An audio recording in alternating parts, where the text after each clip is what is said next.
नमस्कार प्रेक्षकांनो, मुरंबा मालिकेमध्ये येणाऱ्या भागामध्ये अक्षय हा रमाला असं सरप्राईज देणार आहे की त्यामुळे ती खूप खुश होणार आहे.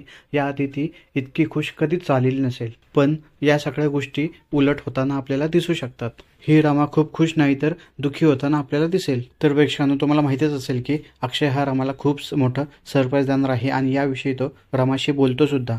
रमा विचारते की तुम्ही मला काय सरप्राईज देणार आहे, पण अक्षय सांगत नाही.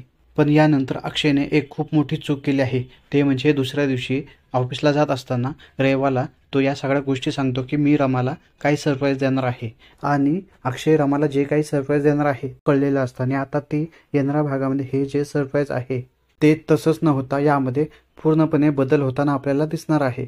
ही रेवा आता तिच्या सोयीनुसार मुद्दाम रमा खूप दुखावेल आणि तिला खूप वाईट वाटेल अशा पद्धतीचं हे सरप्राईज प्लॅन करताना आपल्याला दिसणार आहे. खरं तर अक्षय त्याला जे सरप्राईज द्यायचे तेच देणार आहे, परंतु रमापर्यंत पोहोचेपर्यंत यामध्ये खूप मोठा बदल ही रेवा करणार आहे. आता पाहू येणाऱ्या भागामध्ये नक्की काय दाखवतात.